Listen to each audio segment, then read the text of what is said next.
तर गाईज, मी आज माझ्या नवऱ्याला चॅलेंज दिलेला की माझ्यासाठी मिस्ट्री बॉक्स रेडी करायचा आहे आणि ते पण under 5000 rupees. And trust me guys, मी काहीही बघितलेलं बघू दिलंच नाहीये. Wait 1 minute.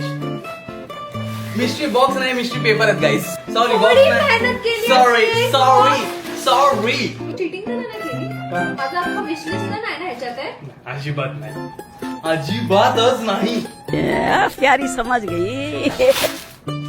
मी तर ह्याची लिंक टाकलेली स्टोरी मध्ये. सरप्राईज मिस्ट्री बॉक्स म्हणजे असं नव्हतं की बापरे हे मी तर कधीच खाल्लं फक्त नाही. या 2 गोष्टी आहेत जे माझ्यासाठी अननोन आहेत. गाईज, मी घालते. नवऱ्याची परी.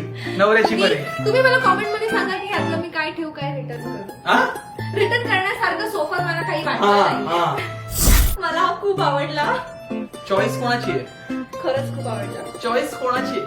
हे मी ऑफिसला पण घालू शकते, कधी ट्रिपला पण घालू शकते. So comfortable. वेलकम. आणि शिवाजी त्यांना माहितीये.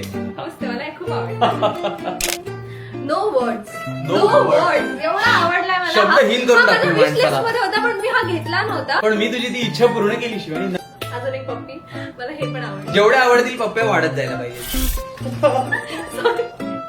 मला हे पण खूप आवडलं. हत्ती पायात नाही दिलास. बघितलं, माझी चॉईस एवढी चांगली आहे ना. माझी चॉईस म्हणजे मी लग्नाच्या टायमालाच प्रूव्ह केलेलं आहे माझी choice. One of the classiest kurti, short kurti. मला हा तर आवडला. तुझ्या विशलिस्ट मध्ये नव्हता. नाही हा नव्हता मला याचे स्लीव्स आवडले असे पफ वाले नाही खूप विचार केला मला म्हणतो. खरंच हा खूप आवडला हा खूप क्लासी वाटतं थँक्स. असं मला वाटतं की तू पप्पी द्यायला विसरत चाललीस प्रत्येक. मला Thank खूप you. आवडलं. थँक्यू.